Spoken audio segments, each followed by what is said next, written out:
Danielle, welcome to the Up the Glen podcast. Why, thanks for having me. You're very welcome. Danielle, how long have we known each other? I think it was primary 3. Primary I moved 3. to GLEN in primary 3 and with Mr. Maltman. Mr. Mal. How do you know Mr. Maltman? Mr. Maltman. It was always in trouble. I think I was on level 3 or 4. And I was on a 4 card. And GLEN Primary School, we used to have behavioural levels, and if you were bad, you had to stand in the patio and different things. The patio. I forgot about the patio. Remember the patio? And the teddy boxes. Do you remember everybody had a teddy box? Yes. And if you didn't have your teddy box all night, you put on the patio. Yeah. This was me. I was always on the patio. So you joined in year 3, that's right. Primary I remember. 3. We've always sort of like stayed friends, but haven't we? Because we've kind of always had the same kind of energy and the same focuses and things. We're more self. Whenever I was a lot younger, when I got into photography, one of the things I'd wanted to do was photograph models. This is what I wanted to do. Danielle was modelling at the time. We had photographed in my back garden with Bailey the snake. Bailey, yes, he was actually a rescue that I had rescued him with the word of vows he got me. Yeah. And I couldn't wait to get photographed with him, and you were the only photographer that was like, let's do it. I'll have a reptile. Because at the time I was really like, you didn't just press a button. It wasn't just like a filter boom. Back then you had to be creative and you had to do different things, and I was just really excited about doing anything that was like people were going to go, oh, what? That looks different, good. Yeah. And I thought to myself today, what was that snake's name? And I went, bingo, it was Bailey. It was. They were all named after alcohol. Yeah, they're all named after alcohol. Bailey, tequila, Malibu. Yeah. Do you have any snakes at the minute? I don't. Plenty of snake friends, but not snakes. Plenty of snake friends. Plenty of snake friends. You get rid of all them. St. Patrick them away. You love your animals too, don't you? You've done a lot with the world of birds and things. I love animals, is in a sense, because I was born deaf. So I never really have friends. When I was younger, it was more animals. Plus, they don't judge you. But you had to learn to hear too, didn't you? I did. I didn't hear until I was primary 6. Was Mr. Hayward. So it was. We were in Mr. Hayward. And he was a music teacher too. He was all the like first person that I actually heard, like teacher way. So animals are my thing for that reason. But again, they don't judge you. Do you know what I mean? And all they want to do is love you. So just you love animals. But I mean, you used to have snakes, reptiles, chinchillas. Like I had snakes, I have my water dragons, I have my beardies, I have my curly tails, I have my dogs, I have my cats, I had birds. Yeah, you've had fish, and you were living in Australia too for a while, weren't you? 14 months I did Australia, and I loved it. In fact, I'll be back tomorrow. Think you will go back for a wee bit? Oh, I am going back. It's not even a lot of connections and that out there too. Big time. I have a sponsorship and everything out there as I can, but obviously coming home to the child and getting away like that. Plus I was too old, believe it or not. You've got to be under 31.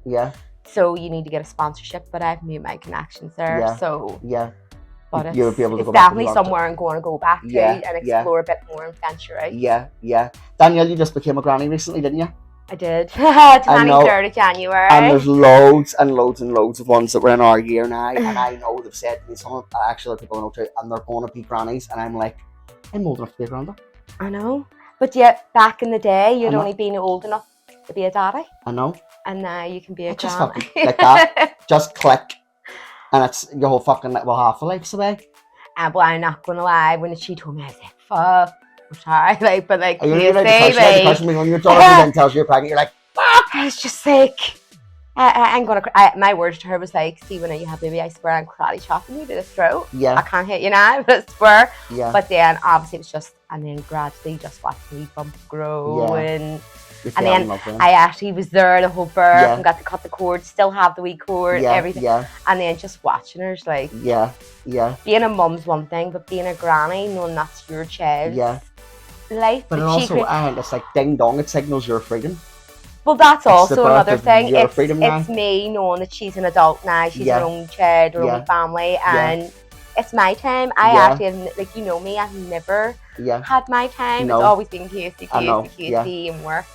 So, yes, time to like live a vida loca. Yes, put yourself first a wee bit and celebrate and go out and start doing the things that you couldn't do when you were young, because many young mothers will be listening at home, and many of them start right now where you maybe were, Danielle. What would you say to them?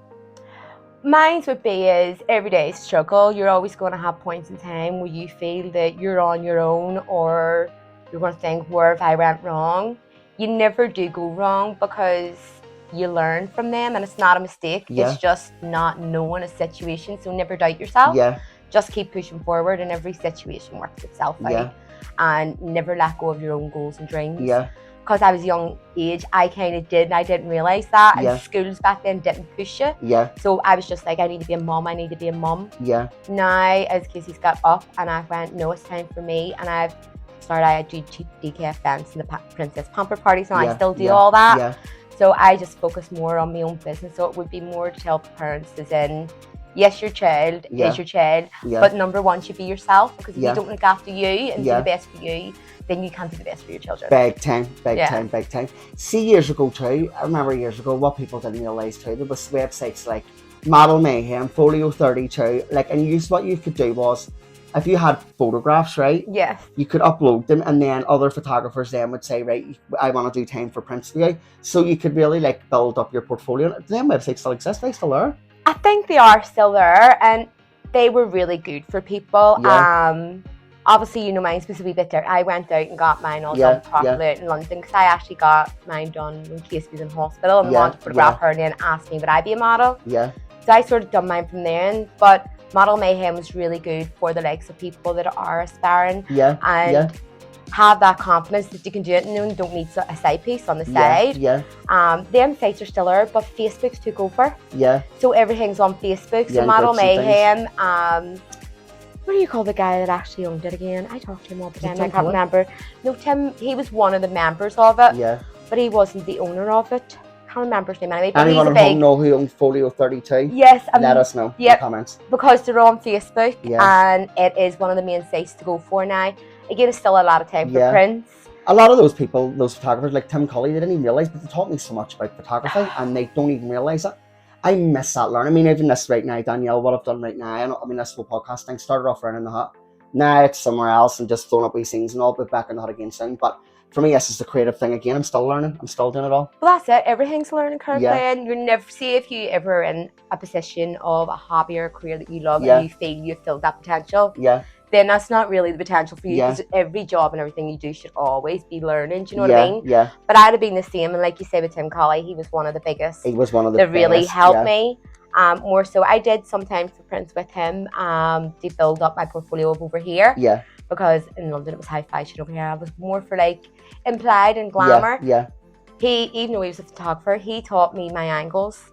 He taught me about shadows and making triangles. You know, most people think, oh, you stand, you really have to have certain shapes. And he taught me so much, but he made me feel like I was beautiful. He made me feel like I was, and I never once felt like I wanted to stand like this right anywhere. I don't know about, I would dance about naked in front of the fella, and I knew he wouldn't have. So he just gives you that confidence and that ability to know what you should be looking at when you go to a photo shoot than when you go to, you know what it's like, there's some out there and you go and they're taking shots, and some things are in their pocket that shouldn't be in their pocket, you know. And just posture. I mean, I had to learn that, like, I really had to learn that. But Tim was absolutely one of those people I used to look at his work and go, I want to one day be like that. No, photography wise, like, totally incredible. So Tim Colley, we love your work. You're fantastic. Definitely. So Danielle, what was the last thing that you manifest? Last thing in a manifest, actually, it would have been yesterday. I actually was going to this class. It's actually down Willow Reach, down at the waterfront. They're all about mindset, mental health, and things like that. And mine's my manifestation, because I have been going for a wee bit of a rough patch. So it was more for myself. It was about bringing myself the happiness. And so it wasn't yesterday, it was the day before. I'm going to tomorrow. I'm going to go out and I'm going to make friends. I'm going to go out and do.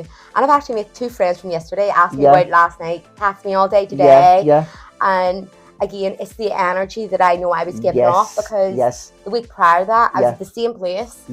But see if you shift your awareness. I didn't want to talk to anybody. And they were maybe saying, oh, I'm like, fine. Where last night I was like, fine, man. Like, it's, you know, it's shit. Like, I was more, I was giving out what I wanted back. I was, and whenever I was giving out the hostility, I was getting that back. And then I'm wondering why am I so on my own? I did it. I was creating that. I was keeping the waves out, like knowing I was you've needed that by the time on your own. Love, fuck me to have. You definitely have, because you've been a mummy such a long time. You've been working hard. Now it's like your time. Honest to God, it is. And I'm feeling that too. Like, that's it. Casey's 20 in 2 weeks. 2 weeks today, starting September. She's 20 years old. Yeah, you were 15 when you had her, weren't you? I just turned 15, 2 months, and I had moved in. And you made it work. You gotta do what you gotta do. I mean, nothing's impossible. It doesn't matter what age you are. At the end of the day, when you have a job to do, you get that job done. If that's what needs to be done, don't rely on other people. Yeah. So you got it. Young mummies at home, you can do it. Yes, Danielle, you've been a great guest. Thank you for coming on. Thank you very much. Will you come on again before we wrap it up? Definitely. Definitely. And next year when we make another series, you're definitely going to come on again. Oh, 100%. I'd be back. Thanks Lots for of love, me. folks. See you later. Bye-bye.